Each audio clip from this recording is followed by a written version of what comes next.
अस्सलाम वालेकुम दोस्तों, मैं हूं शाहिदुल हक और आप देख रहे हैं स्पोफिट यूट्यूब चैनल। अगर हम लोग राइट टू फाइट की बात करें तो हॉकी में तो समझ नहीं आ रही कि कौन सही है और कौन गलत। इल्ज़ामात की बौछार है और डिफेंस करने वाले भी बड़े कॉन्फिडेंट हैं और इल्ज़ाम लगाने वाले भी बहुत कॉन्फिडेंट हैं। जिस बात की समझ आती है कि स्क्रूटनी बड़ी गलत हुई है और सबूतों के साथ हुई है। कुछ स्क्रूटनी करने वालों ने ये कह दिया है कि स्क्रूटनी गलत है, और नो डाउट जो मुतासरीन हैं उन्होंने तो कहना ही है। लेकिन मैं हैरान हूँ कि ये किसने हक दे दिया फेडरेशन को कि लेजेंडरी स्पोर्ट्समैन जो है इन पे बैन लगा दें, किसी को भी आराम से निकाल के बाहर फेंक दिया जाए।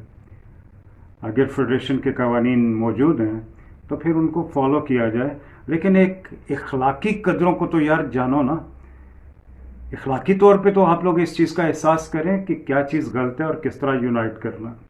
अगर फेडरेशन के चंद लोग या कांग्रेस मेंबर्स एक दूसरे को कन्विंस कर नहीं सकते, एक दूसरे की गलतियों को एहसास नहीं दिला सकते, तो वो फिर हॉकी को क्या करेंगे? हॉकी कैसे तरक्की करेगी? नेशनल गेम है, सोचने की बात है।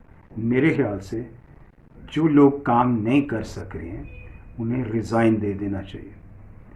आप बेहतर समझ रहे हैं कि मेरा इशारा किस तरफ है, लेकिन हॉकी के इस झगड़े में सबसे ज़्यादा जो लोग मुतासिर होंगे वो खिलाड़ी हैं जो दो ग्रुपों में बढ़ चुके हैं, कोचेज़ हैं जो ऑलरेडी एक दूसरे से लड़ रहे हैं। ऑफिशिएटिंग में बेशुमार लोग बहुत डिस्टर्ब हो जाएंगे, जैसा कि मैं पहले बता चुका हूँ।